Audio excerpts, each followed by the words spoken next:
Javerín, vengámonos ahora a Ladino 21, el casalico electrónico de Ladino en el siglo XXI. Hoy tenemos el placer de charlar aquí en Izmir con nuestro caro amigo Alberto Kazan. Alberto, ¿qué Javier? Todo bueno, soy muy bien. Y tú, que primero de todo te quería demandar cómo te empezaste el ladino, la lengua. Me empecé de que nací de mi madre, que lo conozco la lengua, no me empecé después. Pero empecé de casa, con mis parientes, con mis vecinos, hablábamos todo en español, en ladino. Y afuera de la casa también había gente como por ejemplo el Bacal, el Casap y así que hablaban en ladino. Seguro que había. En la judería había mucha gente que hablaban en español, no había otra gente allá. La gente que estaba allá hablaban todos, y el Balikchi, el Casap, y todos hablaban en español. Y los que vendían frutas, los zapates, todos hablaban en español. Maravillas. ¿Y de estos amigos de la chiquez, sí, con los que hablabas en español o en latino, cuánta gente quedaron en Izmir hoy en día? Unos cuantos quedaron. Ama no hablamos más el español con ellos, hablamos en turco. ¿Y nunca cómo hace la gente hoy en día para practicar el latino, para no olvidar la lengua? Malorosamente no practican. Si no practican, se olvida la persona, como ¿seguro? toda la lengua. Si no se practica, se olvida. Ama no tenemos lugar donde hablar el latino. Y en este contexto ya se puede decir que el Internet es un modo de adelantar la lengua si no hay gente con quien hablar en la comunidad física. Sí. Sí, puede ser, puede ayudar. La persona, creo que la lengua es una cosa que la persona, si se empieza bueno, no se olvida. Las cosas que se empiezan en chico, tiene 3, 5 años, no son cosas que se olvida la persona. Nosotros hablamos en casa en francés, en ladino, el turco en la calella, por eso sabemos de la lengua. En la escuela nos empezaban en hebreo, no era bastante, era muy flaco, muy flaco. ¿Y en lo que toca, por ejemplo, al rashi y el solitreo? ¿Te lo empezaste desde No. Esas cosas sabía mi papú, mi gran papá. Mi gran papá era jornalista.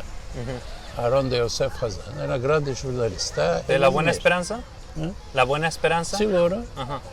Era mi gran papá, el padre de mi padre. No lo conocí, malorosamente no lo conocí. Cuando él murió, después, muchos años después yo nací. ¿Y de qué modo de sujetos escribía? Diferentes cosas.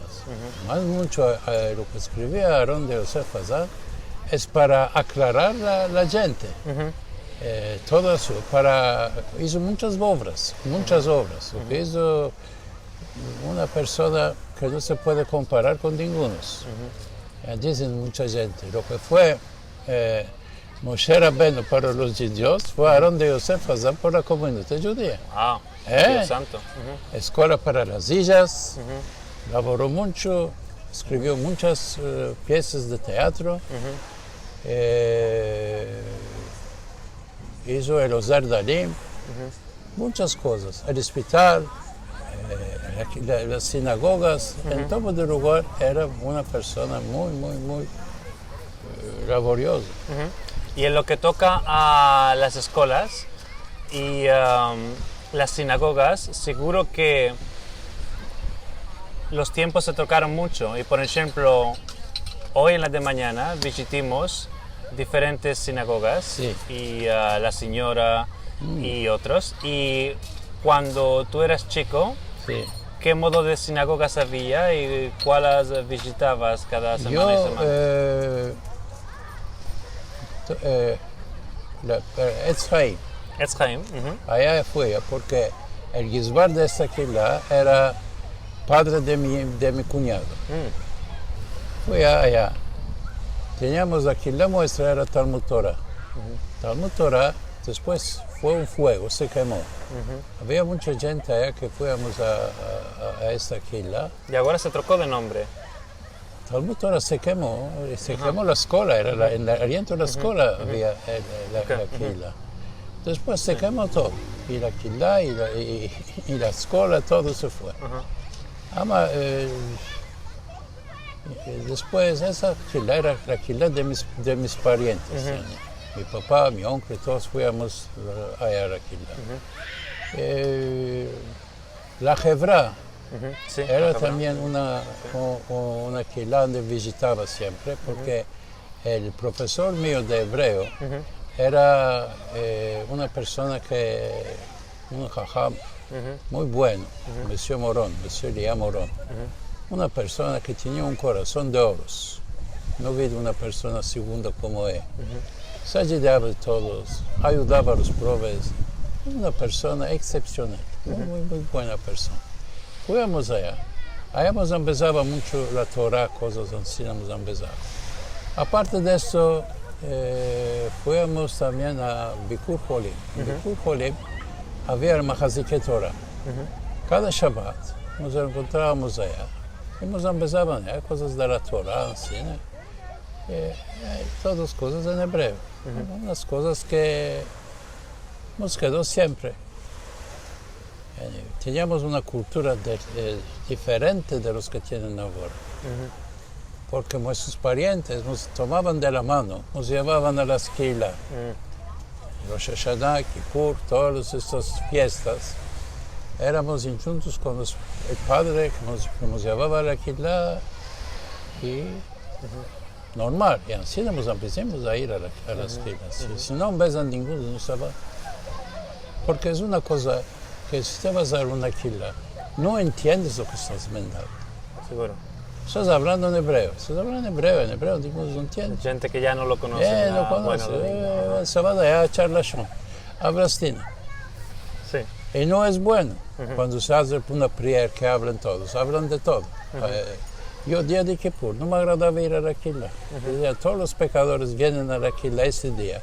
Yo no pique para cuál que venga con esa gente. Vengo los días que no están estos. A mostrar, a mí no me agrada, esas cosas a mí no me agradan. No me agradó nunca. Kippur, ya había, algunas veces había. Y no entienden nada, van hablando de cosas de charché, cuál se pasó aquí, qué se pasó allá, para cuál me dice aquí, para andamos a la café, para cuál alquilar. A ver si ellos decían todos, que la pues ya está de acuerdo, me dice aquí a hacer oración. Era la misma cosa, me aconteció en Israel la misma cosa. Yo estuve 6 años en Israel, hice el doctorado. Haciendo doctorado, también dije, miré a las quilas, veré cómo se pasa aquí. Ahí hay quilas de los taimaníes, de los turcanos, de los búlgaros, diferentes, todos, cada sitio tiene una quilaya, diferentes cosas. Diferentes modos de eso. Los ashkenazes son diferentes, los demás son diferentes.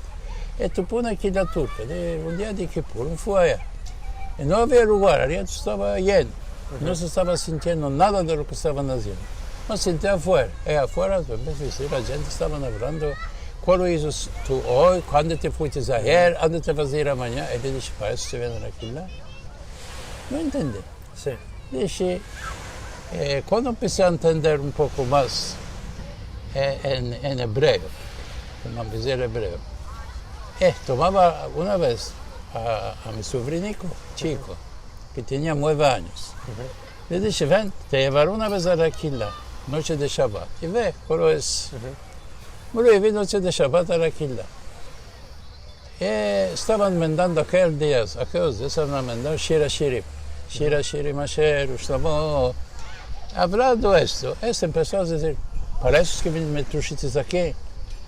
Dice, esas cosas son cosas que de verdad, estás entendiendo lo que están hablando, son cosas de verdad, muy sucias cosas están hablando aquí, para eso me trujiste aquí. Y dice, tú estás entendiendo, yo no estoy entendiendo. Bueno que no estás entendiendo, me dice. Y así no fue. No los puedes convencer a la gente allá, porque el hebreo es una cosa diferente, la religión es una cosa diferente. Seguro. Fuimos obligados a empezarnos hebreo porque estaba estudiando en la Universidad Hebraica. En la Universidad Hebraica, hacer máster y doctorado. ¿La de Jerusalén? Sí. Ajá. Hacer doctorado no es fácil. Sin saber en inglés, sin saber el hebreo. Y en 3 años escapé el doctorado yo allá. Mashallah. Kol hakavod. Escapé y escribí la tesis en inglés y en hebreo. NES, para mí es un NES. ¿Y cuál era el sujeto de la tesis? Yo estudié en la entomología agraria, que es decir, los gusanos que hacen daño a las plantas. Eso es el sujeto mío. Y el máster es el libro de esto y el doctorado. ¿Y en Jerusalén topaste alguno En que hablaba? Rehovot es la Facultad de Agricultura, que es atada a la Universidad Hebraica. Ajá. ¿Y allí topaste alguno que hablaba ladino en Israel? No hablaba latino, había uno que era del brasilero. Y la sola cosa que me decía era, doctor, me decía en aquel tiempo, con tanta baballada estamos perdiendo vuestra vida. Mejor es ser chobado en Chanakale. Le dije, Chanakale, ¿dónde estás quitando tú esto? Dice, en el kibbutz donde vivo, era el kibbutz. En el kibbutz donde vivo, y hay muchos turcados, y de ellos me han visto mucho a hablar esta lengua. Por eso, todos la vida estamos perdiendo con tanta baballada y no hay. Tú con gusanos, yo con micropes. Así la pasa la vida, ¿cómo que es? Interesante.